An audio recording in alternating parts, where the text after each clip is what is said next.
Assalamualaikum dan kembali bertemu dalam MHI Malaysia hari ini. Saya Fitri Yahya. Saya Fariha On. 4 April 2023 pastinya. Tarikh 4/4/23. Dan kita menghitung hari juga Ramadan ke berapa. Semalam nampaknya ramai yang dah menghitung hari. Kita ni raya berapa hari bulan? Berapa hari bulan? Kan? Itu juga kerana adanya mesej yang tular ya. Kata raya sekian-sekian. Jadi kita harapkan bertenang dulu. Biar masa yang menentukan yang penting. Tapi tak salah untuk buat persiapan. Dan buat perancangan yang terbaik sebab kita tahun lepas mungkin dapat ilmu baru. Betul. Saya bukanlah sebab ini semua ditentukan oleh Allah, bukan kita yang sengaja kan. Jadi dapat ilmu baru tentang bagaimana perkiraan bulan dalam Islam dan sebagainya supaya dapat kita bersedia sentiasa berada yang terbaik dan bersangka baik juga. Dan kita nak mulakan MHI pagi ini dengan satu berita yang telah tular tengah malam semalam. Ini antara kejadian gempa bumi yang melanda di utara semutara Indonesia dan impak daripada gegaran juga turut dirasai di beberapa kawasan sebenarnya. Dan ini sebenarnya melibatkan gempa bumi kuat magnitudnya 6.2 di utara Sumatera ataupun di Sedempuan, Bandar Sedempuan pada pukul 10.59 waktu malam, dan pusat gempa bumi tersebut terletak 0.9 darjah utara dan 8.8 timur dengan kedalaman 86 km. Gegaran turut dirasai di beberapa kawasan di Lembah Kelang, di wilayah Persekutuan Kuala Lumpur, Putrajaya dan Selangor, Perak, Negeri Sembilan, Melaka dan juga Johor. Ini antara di Harian Metro. Katanya flat Pudu Impian 1 bergegar akibat gempa di wilayah Nias. Dan Jabatan Bomba dan Penyelamat Malaysia Kuala Lumpur menerima satu panggilan. Katanya flat Pudu Impian 1 Ceras ni bergegar. Jadi ini memberikan panik kepada penduduk di situ. Ya, jadi saya selain pada mungkin stimulasi berkaitan dengan kebakaran, perlu juga kita ekstensifkan lagi usaha ini di peringkat sekolah, kawasan penduduk. Misalnya kita kalau ada perkara sebegini ya. Bayangkan kalau mungkin 7-8 malam mungkin orang masih ada di rumah. Bayangkan kalau pukul 3-4 pagi, apa yang perlu dilakukan, apa mungkin tindakan ke sebagainya untuk keselamatan dan ikhtiar kita bersama. Okey, bila mana berlaku gempa bumi berdasarkan pengalaman kita di Sumatera, yang akan melibatkan kawasan terjejas di Malaysia sampai ke Singapura, di Thailand dan semuanya. Jadi inilah satu usaha serantau yang perlu kita wujudkanlah untuk keselamatan. Baik, itu dia yang kita dapat kongsikan. Kalau dekat cuaca di Malaysia semuanya alhamdulillah setakat 9.50 pagi nanti semuanya nampaknya cerah. Tidak ada hujan. Begitu juga dengan amaran hujan pun tak ada. Ribut taufan juga tak ada. Alhamdulillah. Kita mendoakan agar cuaca hari ini baik-baik saja. Okey. Jadi yang penting walaupun cuaca kita kena hujan, panas, cuaca dalam hati yang paling utama. Kan sebab kita Ramadan, kita memang pagi-pagi ada yang panas, bertengkar. Kalau boleh itu yang perlu kita damaikan dulu. Itulah tu sebenarnya puasa kan, bukan saja mengawal nafsu makan tetapi nafsu amarah di dalam itu juga perlu dikawal. Makan minum insya-Allah ramai boleh kawal, tapi tentang hati, fikiran itulah yang perlu diutamakan. Okey, baik. Kita nak memberi tumpuan juga kepada perkongsian kita rencah hari ini. Ini tentang rumput. Rumput. Ini berkaitan dengan di Stadium Bukit Jalil, di mana sejenis rumput dikatakan cow grass. Jadi ini sebagai tanda mata kenangan di padang bola dan halaman rumah masing-masing. Jadi pada Jumaat yang lalu, nampaknya para peminat bola sepak dan orang ramai tidak melepaskan peluang katanya. Ada buat balik kenangan momen ini momen antara mereka lah ni. Jadi mungkin kita boleh saksikan dulu bingkisan yang telah disediakan.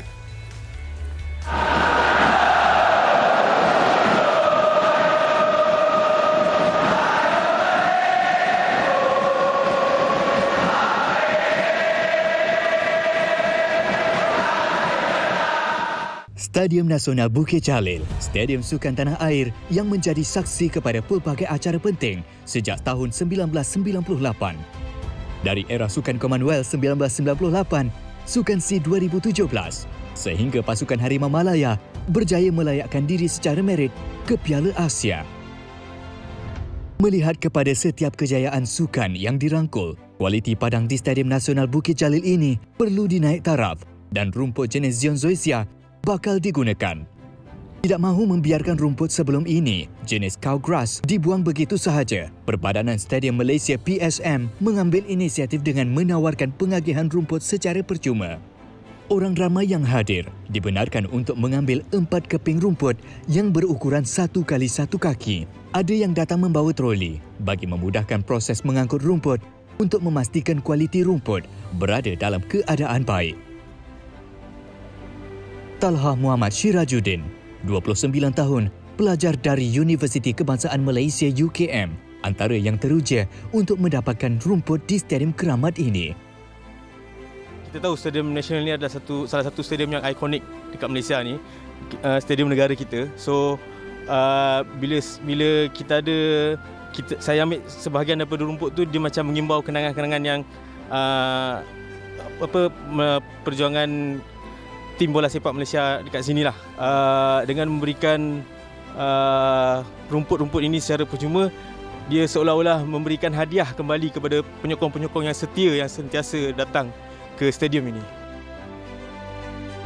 Bagi Wan Doni Khalid Wan Abdullah, 45 tahun, tujuannya mengambil rumput ini adalah untuk membaik pulih Pusat Pemulihan Penagihan Narkotik Puspen di Sungai Besi, Kuala Lumpur.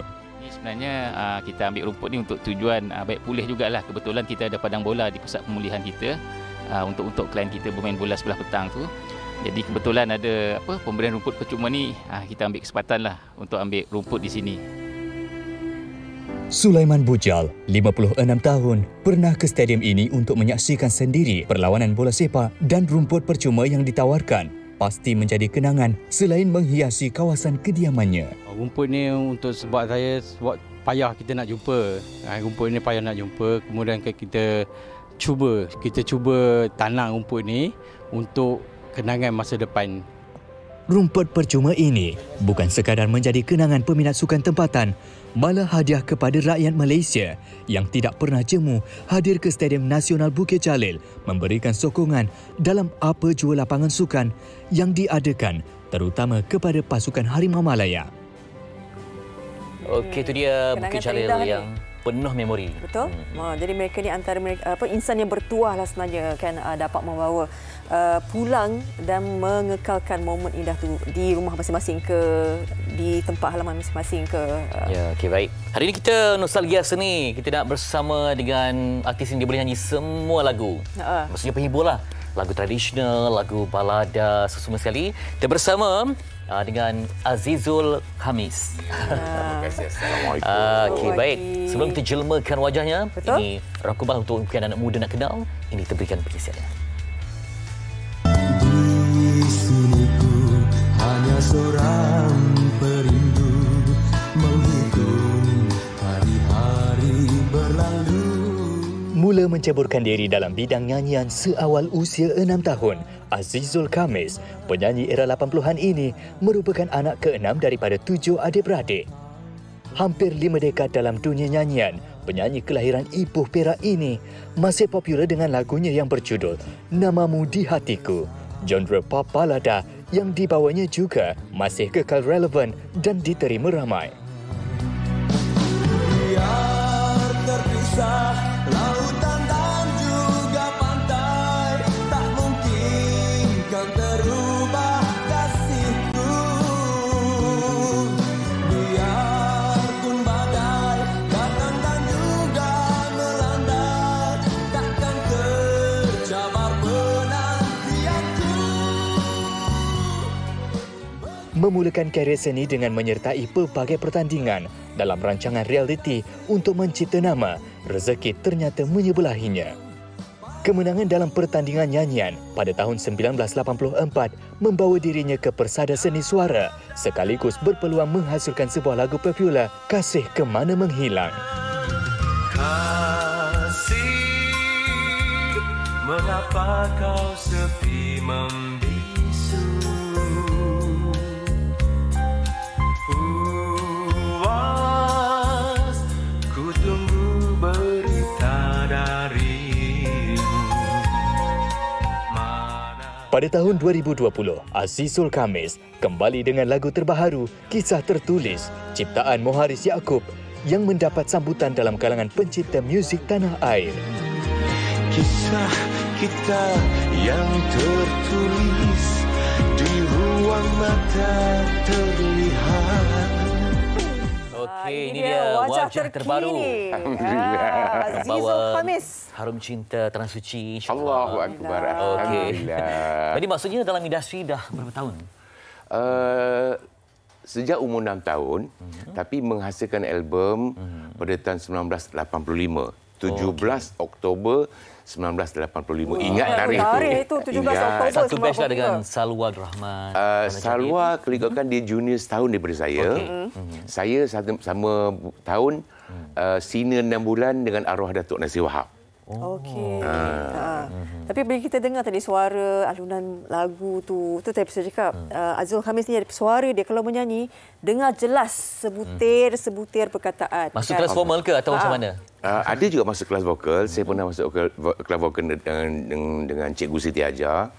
Kelas muzik, nak tahu menyanyi sumbang ke flat ke apa ke dengan Datuk Johari Saleh. Antaranya lah. Kemudian pensyarah dekat Aswara, Bob Khalil, ada pun ajar mengajar saya juga dari segi persembahan. Alhamdulillah. Rasanya macam artis dulu lagi strict kan, dia punya kalau nak jadi artis ni. Ya, betul. Macam mana pengalaman rakaman album pertama? Ingat lagi tak? Pengalaman merakam album pertama, mula saya tanya dengan arwah bapak saya. Pak, panggil bapak orang Perak kan. Pak, dapat tawaran buat album. Pak cakap, berani ke? Kamu sedia ke? Tapi masa kecil-kecil tu memang arwah bapak bagi galakan menyanyi. Okay? Kalau kamu sedia, silakan, Pak cakap. Tapi satu je arwah bapak, Pak Haji Khamis pesan, kalau popular, jangan lupa diri, jangan sombong dengan orang. Ingat apa yang kamu junjung, ingat apa yang kamu pijak. Tak ada peminat, tak mungkin ada kamu. Arwah bapak pesan. Pasal itu saya kalau tak nampak orang tak nampak saya tegur Assalamualaikum ke orang. Sebab saya kata Assalamualaikum itu adalah satu doa kepada kita, daripada saya kepada peminat-peminat saya. Alhamdulillah. Jadi kalau kira 2023 85 berapa tahun? 30 lebih kan? Semula 85 tu maknanya Azizul Khamis menjejakkan kaki ke Kuala Lumpur. Tak, 85 tu ada album. Jejakkan kaki tahun 80. Oi. Ya. Kalau kau kan duduk di Kuala Lumpur ni dah boleh dapat tahap Tok Atin. Oh, maksudnya okey. Jadi ada yang bertanyakan artis 80-an macam mana keakraban mereka tu? Oh. Sangat akrab. 80-an dulu, artis 80-an maklumlah kalau dapat satu program tu kami berrehearsal, berlatihan selama 2 minggu. 2 minggu tu start dia lepas main Zohor sampai ke malam berlatih. Kan rancangan TV, pakai sejambak ke apa ke, kami betul-betul komit. Kan, dan kami takut pada penerbit hiburan masa tu. Kalau kena marahi, Allah rasa macam kena marah dengan prinsipal. Tak boleh miming semua? Tak boleh. Miming, masa tu ada miming. Okay. Ada miming, tetapi miming tak boleh lari lip sync. Baik nyanyi terus live. Tapi tak boleh juga. Masa tu zaman tu belum ada live. Pula. Belum ada sangat-sangat live. Tapi masa tu, kalau buat rancangan live program tu, Okey, kita nak tahu juga, mungkin pastinya peminat-peminat dia tengok Azizul Khamis. Azizul Khamis sekarang ni apa perancangan terbaru dia? Lagu terbaru dan sebagainya bagaimana? Saya rasa orang kenal saya. Kalau saya nak buat lagu, saya dah cuba buat lagu selepas COVID, lagu Kisah Tertulis tu. Tapi saya tak salahkan orang, tapi salah saya sendirilah. Sebab saya kurang buat promosi.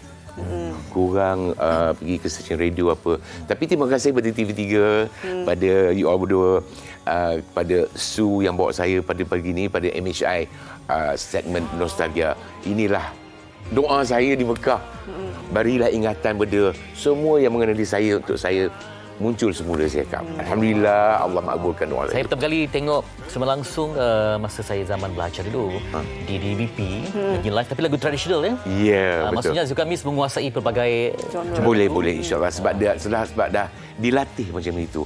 Nak jadi penyanyi kena pelbagaikan rentak yang kita boleh menyanyi. InsyaAllah. Mana tahu nanti Fitri Raya nak bersama dengan Azizul Khamis lagu. Boleh. Kan? Okey, kita akan mendengar juga persembahan daripada Azizul Khamis. Lagu apa? Lagu yang banyak orang request. Lagu ciptaan saya sendiri. Penulis lirik dia Seri Bayu. Namamu di Hatiku. Okey, ceput dulu ambil tempat. Bersedia? Namamu. Terima kasih. Namamu di hatiku. Titipan. Nama siapa di hati kamu? Adalah nama Allah yang Alhamdulillah. Okey, baik. Sri Bayu telah pergi meninggalkan kita, namun karyanya terus kekal di hati. Kita dengarkan.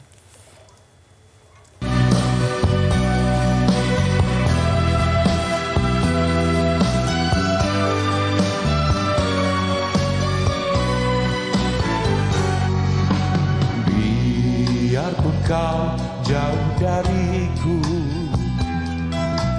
terdengarku senda guraumu. Di sini ku hanya seorang perindu, menghitung hari-hari berlalu. Kau ku cinta jauh di mata, adakah kau begitu jua? Seringkali diuji keresahan dan juga kerinduan berpanjangan. Biar terpisah lautan dan juga pantai, tak mungkin kan terubah kasihku.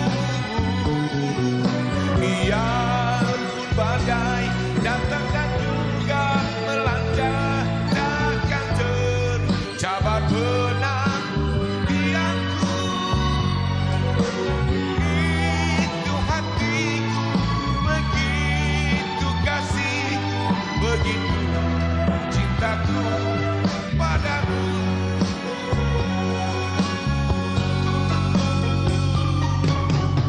Aku jemu menantikanmu, walau sering diusik rindu. Dan di sini kan ku sebut selalu namamu di sudut hatiku.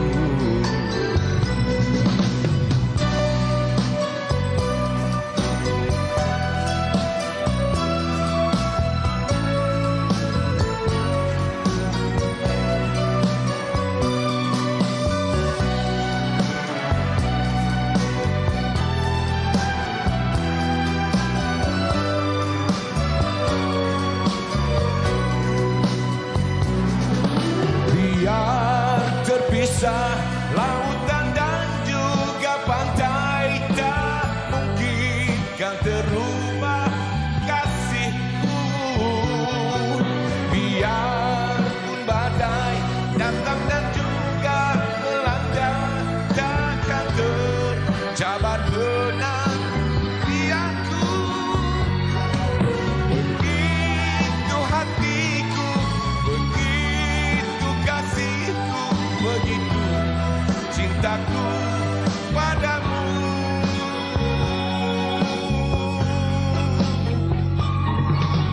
Tak ku jemu menantikanmu.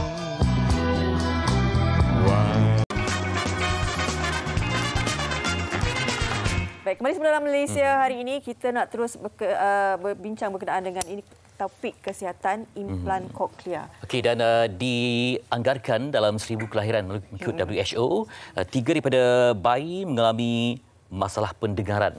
Jadi perlu ada teknologi, perkembangan kajian semuanya untuk memudahkan kehidupan. Sebab kalau tak dapat dengar, ia akan memberi impak kepada diri mereka sendiri, sosial dan masa depan. Okey.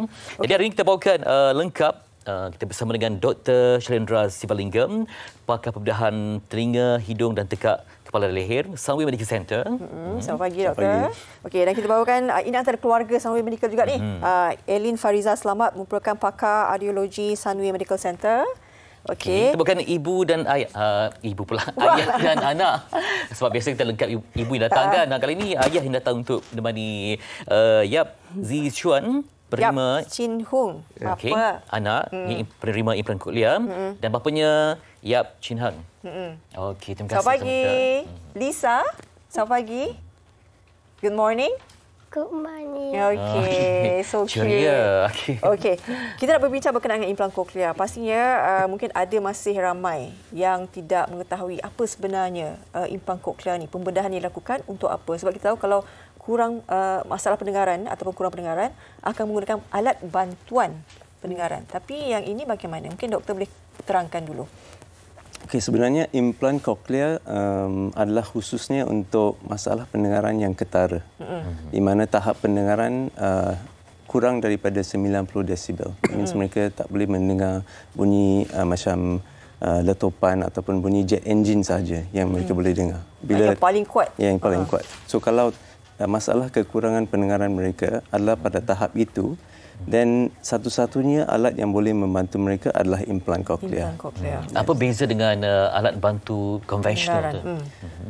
Okey, kalau kita fikirkan alat bantuan pendengaran konvensional adalah just seperti satu amplifier sahaja untuk menguatkan bunyi yang sedia ada. Tetapi kalau kurang dengar, kita kuat bagi dia dengar lebih jelas.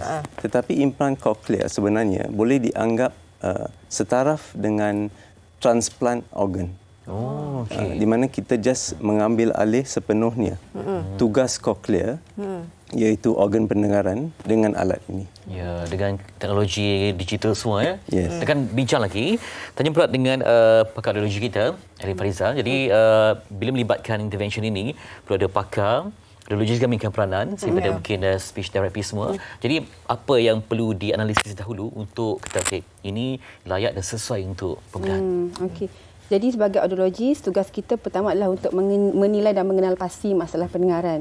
Jadi biasanya rujukan kami diterima daripada pihak ENT ataupun daripada hospital luar pun ada. Jadi setelah kita kenal pasti kanak-kanak mempunyai masalah pendengaran, specifically untuk tahap yang teruk ke sangat teruk seperti yang Dr. Shalendra terangkan tadi. Bila kita dah confirm kenal pasti masalah pendengaran, dan kita akan buat next step whereby kita akan tengok dari segi macam ciri-ciri kesesuaian untuk meneruskan dengan ujian dengan implan koklear ni, pembedahan dia. Because kita kata bukan semua yang mempunyai masalah tahap teruk ke sangat teruk ini sesuai untuk menjalani pembedahan. Apa yang dinilai teruk tak teruk tu? Jadi penilaiannya dari segi audiologis dahulu kita akan pastikan anak-anak ni memakai alat bantuan pendengaran dahulu. Walaupun ada tempoh. Ya. Biasanya akan tengok tempoh dalam 1 hingga 3 bulan, di mana kita akan ukur macam mana tahap pendengar mereka selepas memakai alat bantu dengar. Kebiasaannya, dengan pemakaian alat bantu dengar, bantuan kita kata berbantu menggunakan alat bantu dengar ini tidak mencapai tahap yang kita mahukan. Sebab kita mahukan kanak-kanak ni bila memakai bantuan, dia at least boleh sampai ke 20 hingga 30 desibel. Tetapi dengan alat bantu dengar sahaja mungkin sampai 50-60 saja. Maksudnya boleh kita bukan keputusan on the dot ya, mesti ada proses yang panjang, ikat perkembangan. It's a long process. Jadi selepas kita buat penilaian, kita akan rujuk pula kepada pakar pertuturan speech therapy. And then kita akan tengok dari segi macam pre-implantasi, apakah tahap kefahaman pertuturan anak-anak. Kemudian bila kata speech terapi kata sesuai, audiologis kata sesuai, also kita akan discuss dengan pakar ENT. Pakar ENT juga akan melakukan pre-implantasi seperti X-ray, MRI, CT scan. Kemudian kita akan duduk berbincang dengan ibu bapa kerana komitmen dan expectation daripada ibu bapa lah sangat penting. Sebab kadang-kadang kita kata anak puan sesuai, anak cik sesuai, tetapi jika kita tak dapat nak set expectation ibu bapa di peringkat atau tahap yang betul, kita bimbang sekiranya nanti akhirnya proses implan itu tidak berjaya. Baik, macam Cik Yap sendiri kan sebagai bapa. Lisa anak keberapa dalam? Anak yang kedua. Anak yang kedua. Pada bila sebenarnya mengetahui Lisa sebenarnya mengalami masalah pendengaran? Kita mendapati dia ada masalah pendengaran dalam usia 10 bulan. 10 bulan. 10 bulan di mana kita jerit dia daripada belakang, tak ada tindak balas. So kita hantar untuk buat pemeriksaan, inspection. So dapati dia ada masalah pendengaran yang sebelah medium dengan severe. So lepas diagnose kita dapat dia ada audiology neuropathy, di mana kita pun biar bagi dia untuk pakai alat pendengar pemandu dengar untuk sampai umur 6 baru kita decide untuk buat konfigurasi. Sebab keadaan dia berbeza sikit sebab dia adalah audiology neuropathy, di mana kita hanya boleh lebih confident di mana pada umur 6 tahun di mana dia akan buat dapat lebih benefit lah. Lebih, so umur 1 hingga 6 tu, dari segi perkembangan intelektual macam mana? Sangat-sangat belahan sebab dia pakai alat pendengar suara, keadaan situasi dia tak begitu memuaskan. Masa tu berkomunikasi bahasa isyarat?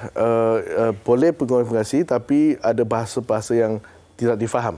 Dia boleh difahami. Di mana dengan kita boleh bagi satu kalau dia bertemu dengan orang yang tak pernah ditemu, orang yang itu tak faham apa yang dia kata. Siapa yang biasa dengan Lisa saja. Baru Lisa umur berapa? Umur 9 sekarang. 9 tahun. Pembedahan dibuat pada umur 6. Okay. Umur 6 sebelah dengan sekali lagi umur 7 lah. Dia buat 2 belah. Okey. 3 tahun tu apa yang mesti siap tengok dari segi lepas cochlear implant pertama, dia menunjukkan perkembangan sangat bagus di mana dia sudah boleh bertutur dengan banyak pronunciation yang sebelum ni tak dapat, dia boleh lakukan lah. Okey. Kita tanya doktor. Doktor, okey, di depan ni ada beberapa contoh. Macam kes Lisa, umur 6 tahun baru keluarga bersedia untuk menjalani implan koklear terhadap Lisa. Pada pendapat doktor, pada usia bila kanak-kanak itu sesuai untuk pembedahan? Seawal usia berapa? Okey, sebenarnya kalau seseorang kanak-kanak sudah dikenal pasti ada masalah pendengaran yang serius, severe ataupun profound dan mereka telah menjalani semua ujian termasuk ujian audiologi, scan, MRI dan telah memakai alat pendengaran, mereka adalah kita panggil ideal candidate, kandidat sesuai. Di dalam dunia, kanak-kanak yang termuda menjalani implan koklear adalah bayi yang berumur 2 bulan di Amerika Syarikat. Di Malaysia, bayi yang berumur 7 bulan. Dan kes saya sendiri adalah seorang bayi yang berumur 1 tahun. Jadi, kalau individu ada penyakit, juga boleh beri impak juga doktor kepada pembedahan? Apa yang dinilai dari segi mungkin dia tidak sesuai dan sebagainya? Mereka yang tidak sesuai adalah kalau masalah pendengaran itu disebabkan oleh malformasi di dalam telinga sendiri. Struktur di dalam telinga itu tidak normal. Ataupun masalah di mana saraf pendengaran itu sendiri tidak dibentuk dengan sempurna. Okey, pada peringkat kanak-kanak mungkin dapat kita kenal pasti. Namun untuk individu dewasa yang mungkin ada seperti faktor kemalangan semua, ada kemungkinan boleh. Kalau disebabkan kemalangan, biasanya kecederaan yang disebabkan oleh kemalangan itu akan merosakkan bahagian yang di mana kita letakkan elektrod itu. Tetapi kalau untuk dewasa yang mengalami masalah pendengaran disebabkan jangkitan kuman, yes, kita ada juga mengimplantasi mereka. Baik. Tanya dengan Lisa. Saya boleh tanya Elin dulu ke? Ibu-ibu lah, bawa wakil ibu. Elin mungkin boleh tunjukkan juga kita kan antara contoh ni, nak tahu juga kat mana kan, apa fungsi dia. Okey. So untuk cochlear implant ni, kita ada bahagian dalam dengan bahagian luar. Okey. Jadi bahagian dalam ini yang kita panggil implant. Okey. So yang ini akan pembedahan dilakukan oleh Dr. Shalendra atau kata ENT surgeon dan akan masukkan ke dalam dalam bahagian telinga. Ya. Okey. Jadi selepas luka telah sembuh dalam 2 minggu dan only audiologist akan memulakan kerjalah. Ujian lah. Okey. So audiologist akan set ataupun kita panggil mapping atau dalam bahasa Melayunya pemetaan. Okey, speech processor ini. Okey, so this one ada 2 type. This one kita panggil off the ear, di mana pesakit hanya memakai di belakang rambut. Seperti kalau tengok Lisa sekarang. Okey, Lisa come show. Sebab kita tunjuk ke? Okey. Kat situ. So Lisa punya is off the ear. Saya itu memang dia dia melekat menggunakan magnet. Menggunakan magnet. Okey, so bahagian implan yang dalam tadi ni dia ada magnet. Jadi bahagian speech processor yang di luar also menggunakan magnet. Okey, untuk Lisa dia pakai kedua-dua belah telinga lah. Dua-dua ada. Ada. Ya. Okey. Jadi selepas 2 minggu audiologist akan menggunakan kita kata software atau perisian daripada Cochlear Implant Company untuk kita set. Sebab sekarang ni kanak-kanak ni dia akan mendengar menggunakan electrical stimulation. Sebab yang cochlear implant yang doktor dah implant tadi, dia telah menggantikan sel rambut dalam cochlear yang telah rosak. Begitu. Jadi yang hujung inilah yang kita panggil elektrod itu. So this electrode ni dia akan bagi bunyi yang spesifik mengikut apa yang kita dengar secara asal lah. Maksudnya perlu mencapai dia punya standard yang dimahukan. Sebab saraf, sebenarnya kita kata pendengaran ni dia umpama pintu. Pintu yang menghantar maklumat ke otak. Sebab otak ni dia tunggu saja. Ada maklumat ke, tak ada maklumat ke. Tapi kalau pintu tertutup, as if seseorang tu tak dapat mendengar, tiada maklumat disampaikan. Baik. That's why kanak-kanak yang kita kata lahir tu tanpa pendengaran, tiada maklumat disampaikan. Bila tiada maklumat, tiada pertuturan. Begitu. Angka? Lisa umur berapa tahun? Lisa, dapat dengar tak? 9 umur. Umur berapa? Umur berapa? How old are you? How old are you? 9. Your school? 3 KDU. 3 KDU. 3 KDU. 3 KDU. Okay. You want to sing? You like to sing? Yeah. No. So what do you like to do? Dancing? I like to play game and play badminton. Play badminton with your who? sister With or your brother? father? With my family too. Okay. Macam mana Mr. Jam melihat lepas pembedahan tu kan, tengok perkembangannya sangat bagus, sangat memuaskan. Sebab dia lepas tu dengan adanya yang off the year cancer, dia boleh menjalankan aktiviti-aktiviti fizikal yang macam biasa. Kata Lisa suka berenang. Berenang. Kalau berenang macam mana pula alat tu? Ya, dia punya cover. Dia ada waterproof cover. Okey. So dulu kanak-kanak yang ada masalah pendengaran, bila mereka masuk air, mereka tak dapat dengar lah. Sebab dengan teknologi sekarang, dia ada dia punya soundproof, waterproof dia. Jadi bila berenang, orang sudah buat ini, dia akan ada lagi ke mungkin follow up untuk berapa tahun sekali? Betul. Jadi selepas 2 minggu tadi kita buat switch on, kita panggil, di mana kita pasang alat tu for the first time. And then kita akan map. Map maksudnya kita bagi how much electrical stimulation untuk bagi dia mendengar. Jadi follow up audiology usually ambil masa dalam mula-mula tu mungkin 2 minggu sekali, 1 bulan sekali, 2 bulan sekali. Bila progress dia makin baik, dan kita akan Lisa berenang. You enjoy swimming so much. Okey, doktor nak tahu juga kadang-kadang mungkin ada yang akan bertanya, mahal ke kosnya kan? Berapa anggaran yang kita dapat kita? Anggaran itulah kos pembedahan. Biasanya kos implan itu sendiri adalah dalam anggaran 60 hingga 70 ribu ringgit. Satu implan. Satu implan. Yes. So untuk pembedahan yang memerlukan kos keseluruhan biasanya akan menjangkau sampai 100 ribu ringgit untuk implan koklear.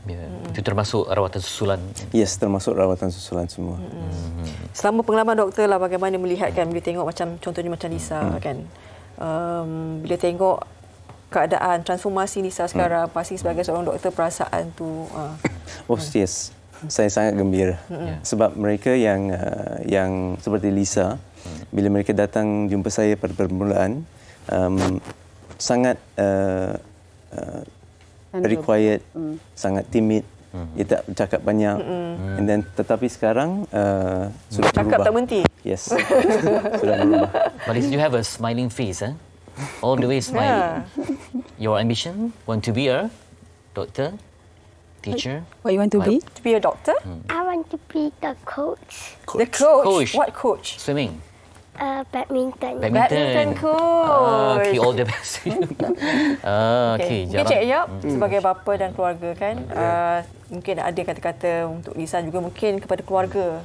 Dari segi komitmen, family commitment sangat kita perlukan. Sebagai untuk satu pesanan untuk semua, sebab kita semua mengalami jalan-jalannya. So kalau ada masalah pendengaran, pastikan sila buat pemeriksaan seawal yang boleh, buat early intervention. Lepas tu boleh, kalau boleh actually boleh melakukan cochlear implant seawal yang boleh. Lepas tu yang paling penting adalah sistem susuran selepas cochlear implant. Itu yang speech therapy dengan audiology sangat penting dalam memulihkan dia punya daya kesabaran yang tinggi juga diperlukan di kalangan keluarga ibu bapa. Komitmen yang tinggi, juga perlu upgrade ilmu sebab teknologi kan berubah waktu ke waktu.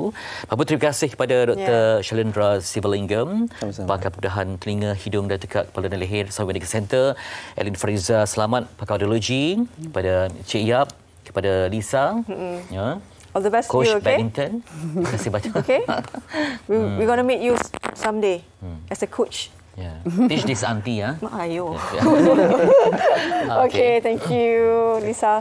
Dan juga kita harapkan apa yang kita kongsikan ini menjadi pembuka jalan juga kepada keluarga yang mungkin tercari bagaimana sebenarnya jalan penyelesaian untuk anak-anak yang bukan penamat ya, ada solusi, ada teknologi yang berkembang, kita manfaatkan ilmu dan kemudahan yang ada. Baik, kita berehat seketika, kembali nanti kita akan bawakan lagi pengisian ini berkenaan dengan peranan juga tanggungjawab air Selangor ni. InsyaAllah selepas ini insya-Allah.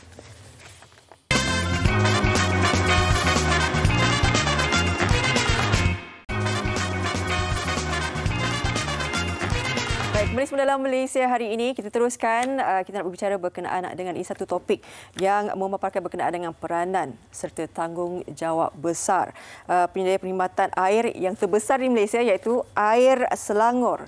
Jadi bersama kita pada pagi ini, saya perkenalkan terlebih dahulu, kita bersama dengan Encik Kelvin Siu, merupakan pemangku pengarah merangkap Ketua Operasi dan Ketua Jabatan Pengagihan Air Selangor. Selamat pagi. Selamat pagi. Segak berbaju biru.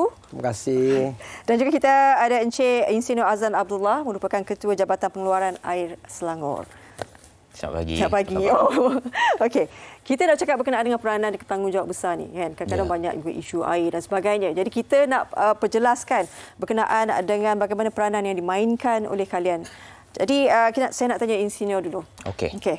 Sebenarnya kalau kata berkenaan dengan merawat air mentah ni kan sebagainya, dari mana sebenarnya datangnya sumber air mentah yang dirawat oleh Air Selangor? Okey. Air mentah yang diambil oleh Air Selangor datangnya daripada dua sumber. Iaitu daripada empangan dan sungai. Okey, sumber air mentah ini dipantau dan dikawal selia oleh Lembaga Urus Air Selangor atau lebih dikenali sebagai LUAS. Walau bagaimanapun, pihak Air Selangor, pihak berkuasa tempatan bekerjasama dengan pihak LUAS dalam memantau sumber air mentah ini. Okey, ini adalah kerana air mentah ini akan dirawat oleh 34 loji rawatan air milik Air Selangor bagi menghasilkan air yang selamat dan bersih diminum untuk 9.1 juta pengguna di Selangor, Kuala Lumpur dan Putrajaya. Besar tu kawasan tu kan? Ya. Nak tahu juga bagaimana proses yang dilakukan untuk rawatan air ni. Okey, proses rawatan air yang dilakukan oleh Air Selangor sebenarnya sama dengan proses rawatan air yang dilakukan oleh operator-operator luar negara. Ianya bermula dengan proses pengudaraan, proses pengentalan dan penggumpalan, proses pemendapan, proses penapisan, proses disinfeksi dan akhir sekali proses pemfloridaan bagi menghasilkan air yang bersih dan selamat diminum. Air ini perlu mematuhi piawaian kualiti air minum kebangsaan yang ditetapkan oleh Kementerian Kesihatan Malaysia sebelum ianya boleh diagihkan. Itu dilakukan semua loji Ya, dilakukan oleh semua loji dan piawaian ini mematuhi juga garis panduan yang ditetapkan oleh Pertubuhan Kesihatan Sedunia. Baik. Jadi apa yang menarik adalah air yang dihasilkan oleh Air Selangor adalah setanding dari segi piawaiannya dengan negara-negara maju. Bertaraf antarabangsa sebenarnya. Ya. Itu yang penting. Dan kita tanya dengan Encik Kelvin Siu. Okey, bagaimana sebenarnya Air Selangor mengekalkan kecekapan dalam operasi untuk menguruskan agihan bekalan air ini?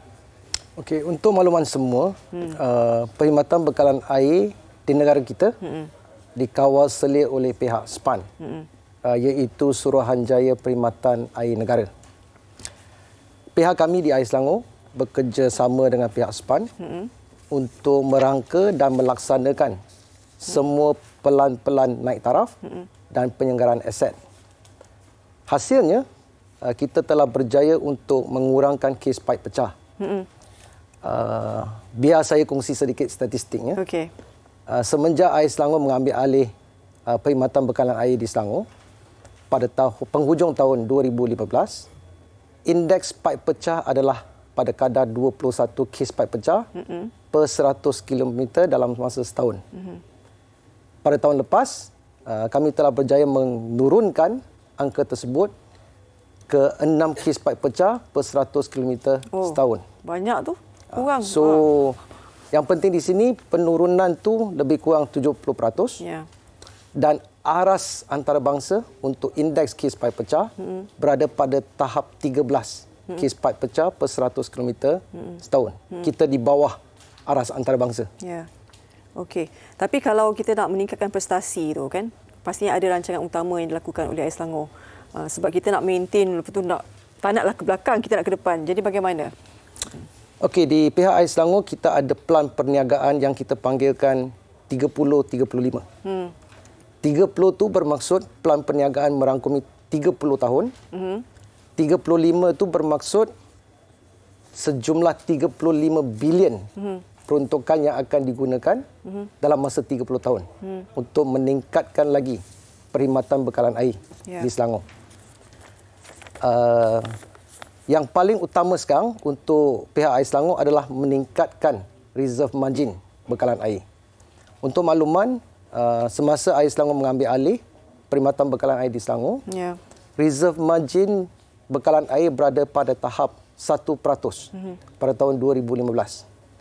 Pada hari ini, reserve margin kita telah bertambah ke 11%.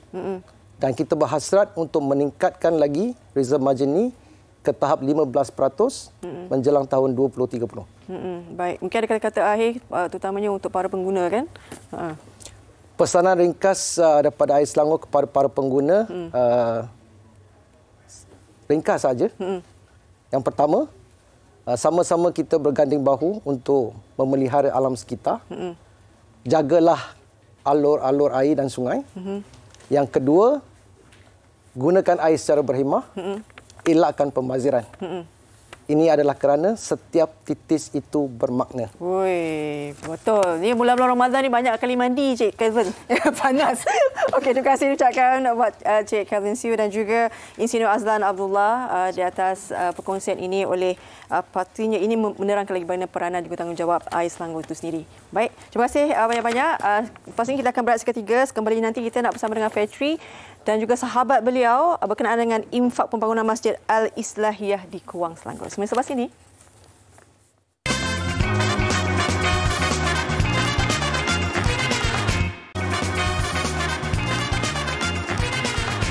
Baik, Ramadan kita nak bentangkan peluang untuk berinfak kali ini untuk membina pembangunan Masjid Al-Islahiyah di Kuang. Dan bersama dengan sahabat saya yang lama tak jumpa, makin bercahaya, Ustaz Rianto Rizal Rukman, Duta Khas Pembangunan Masjid Al-Islahiyah Kuang. Assalamualaikum Ustaz. Waalaikumsalam warahmatullahi wabarakatuh. Lain sikit Ustaz sekarang ni ya? Di lain Ramadan. Baik Ustaz, masjid ini perlukan kepada suntikan ya. Betul. Pembangunan yang betul saja. Mungkin dapat Ustaz perincikan macam mana usaha untuk memastikan ia berkesinambungan seiring merentas masa ni. Silakan. Oh, masya-Allah. Fitri punya ayat. Baik, bismillahirrahmanirrahim. Alhamdulillah, salatu wassalamu ala Rasulillah. Amma ba'd. Penonton yang dirahmati Allah sekalian, saya ingat ini kali kedua bulan Ramadan ni kita datang ke MHI. Kita nak bawakan wadah untuk tuan-tuan yang mungkin rasa bulan Ramadan ni nak ambil manfaat, nak bersedekah, nak halakan harta kita. Mungkin ada yang baru pencen, mungkin ada orang yang ada duit lebih dan sebagainya. Kita fikir mana nak pergi. Kami di Masjid Al-Islahiyah Kuang melalui tabung pembangunan semula masjid. Sebenarnya masjid ini dah wujud. Tapi saya dah sebut dah yang lepas bahawa masjid ini kita perlu bina semula. Pertama, kita banyak habis duit untuk repair. Kerana masjid ni kalau tak silap saya, bapa saya cerita zaman datuk saya. Saya memang orang situ. Ya, maknanya dia bukan duta-duta yang dah habis kemudian pergi. Tak ada. Saya memang orang situ. Jadi dia orang minta tolong saya okeylah sama-sama. Jadi masjid ni lama dan saya rasa kalau disebutkan tu tak silap antara dua masjid yang begini yang masih berbaki di Selangor. Jadi lama lah. Kapasiti berapa ramai boleh masuk Ustaz? Kapasiti yang ada ni tak ramai. Jadi kita nak dengan kapasiti pertambahan penduduk, kepadatan penduduk kita sekarang, sebab itu kita nak buat lebih lagi. Jadi mungkin tuan-tuan tengok. Jadi sebab itu hari ini saya nak bawa sekali lagi untuk bagi tahu pada orang di Malaysia, termasuk di Amerika, England dan sebagainya, menengok kita secara online. Boleh. Dan kita nak bagi tahu bahawa kita sangat mengalu-alukan tuan-tuan untuk sama-sama dalam pembinaan semula Masjid Al-Islahiyah Kuang ni. Saya kata berbaloi untuk letakkan duit anda di sini. Kenapa, Fitri? Sebab saya membesar di situ. Daripada tempat kami ni banyak pokok daripada orang. Dia sungguh. Banyak pokok daripada orang.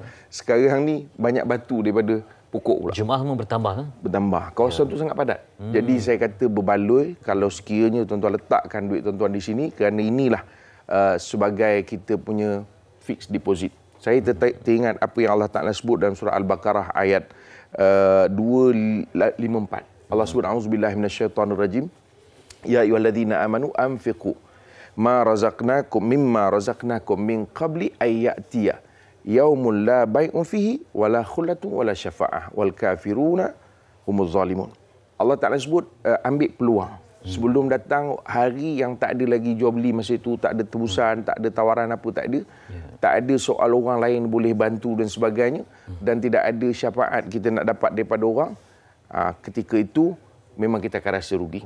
Dan ini bukan soal akhirat saja, soal bila dah mati, kerana dah mati tak ada apa dah. Sebab itu saya kata kalau tuan-tuan pagi ni mungkin yang menonton kita nak menginfakkan ataupun nak menyumbang, sama ada wakaf, sebab wakaf ni dia ada figure dia, Fitri. Dan tuan-tuan boleh hubungi dengan alamat ataupun nombor telefon yang tertera di kaca TV tuan-tuan, supaya boleh sama-sama membantu. Dan kita jangkakan tahun ini kita nak mulakan pembangunan kita, insya-Allah. Sasaran 12 juta.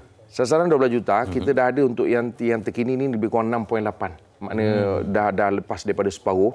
Dan kita percaya, insya-Allah, dengan kita wawarkan ini sebagai maklumat yang ada, yang tuan-tuan boleh lihat di kaca TV ini, kita yakin kita boleh capai sasaran paling tidak pun 80% daripada jumlah ini sebelum pembangunan dimulakan, insya-Allah. Itu dia. Saya melihat peluangnya besar untuk kita memakmurkannya rumah Allah. Betul. Ada banyak ganjaran yang diberikan Ustaz sebutkan tadi. Jadi akhir kata mungkin dapat Ustaz ajak semua, walaupun bukan di luar, termasuk di luar Kuang sini, untuk datanglah tadi. Banyak Ustaz dah berikan penjelasan. Ustaz ni menjadi saksi kepada pembangunan masjid itu. Betul. Dan keperluan bila dah bertambah jemaah ni, anak-anak pun perlukan sekolah kafalah, fardu ain semua ini.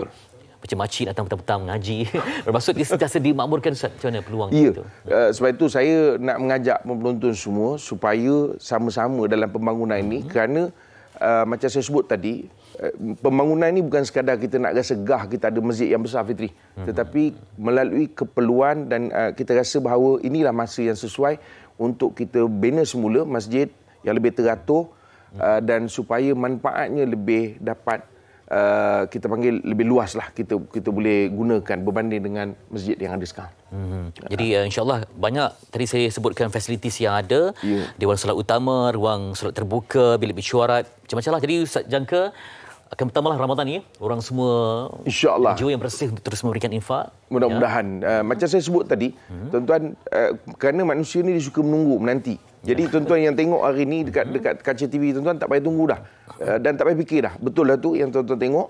Tuan-tuan terus hubungi dan alihkan duit tuan-tuan. Kalau tak tahu, nanti telefon saya, bagi nombor password, saya alihkan sendiri. Itu dia, dah ada maklumat perincian, dan nanti boleh tengok juga ulangan MHI supaya dapat maklumatnya salin, dan moga kita dapat sebarluaskan demi membina, memakmurkan masjid rumah Allah yang diberkati. InsyaAllah. Terima kasih kepada Ustaz Arianto, terima kasih, Fitri, Duta Khas Pembangunan Masjid Al-Islahiyah Kuang, dan juga Duta Seumur Hiduplah di Kuang tu, memberi dakwah kepada masyarakat. Memoga ada kejaran terbaik untuk kita semua. Nanti kita nak berkongsi, saya berkongsi dengan Fariha. Yang cerita ada tempur ni apa? Okay, kita nak kongsikan berkenaan dengan sedikit informasi berkenaan dengan Shopee 4.4 Show. Jadi nak tahu apa yang menarik Ramadan kali ini, Shopee kembali lagi dengan rancangan yang diberikan nafas baru, iaitu Shopee Malam ni, Ramadan Kasih Sayang. Katanya bakal buat semua pecah perut, bukan menghibur je. Ada juga peluang untuk menang Pro 2 Alza, 4.4 juta shilling Shopee dan pelbagai hadiah hebat. Jadi nantikan penampilan Jana Nik, Anik Suhair, Syihazi Care, Ucup dan Ayah Amiruddin. Jangan lupa malam ini ya, 4 April jam 9 malam di TV3 dan juga Shopee Live. Okey, tadi saya sebut tempur tu. Ini tentang pasangan Datin Paduka Umi Aida dan juga Binti Rahmat menentang pasangan Pendekar Malaya. Cabaran apakah yang bakal mereka tempuhi? Program ini menampilkan Yasmin Hadi sebagai hos, Syed Ismail, Michael Ang selaku juri tetap, dibawakan oleh Nona. Nona kan Ramadanmu, semudah cara, seenak rasa, pelbagai selera. Setiap Ahad 9 malam di TV9, juga saluran Astro 149. Okey, esok kita akan bercakap lagi. Ini antara topiknya pentingnya pemeriksaan kenderaan ya, komersial dan juga persendirian. Apatah lagi kan kita ni kan nak balik beraya dan sebagainya, nak jalan jauh. Periksa dulu keadaan kenderaan kita. Balik ke mana? gombak bertepat. Itulah perlu periksa tu. Periksa, Jauh-jauh perjalanan. Semoga semua diberkati dan juga rajin berinfak untuk jiwa dan sanubari. Jumpa esok. Jumpa lagi. Jaga diri.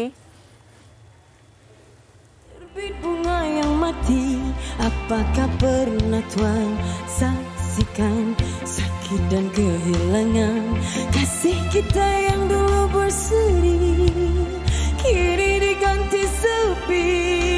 Bawalah aku pergi bersama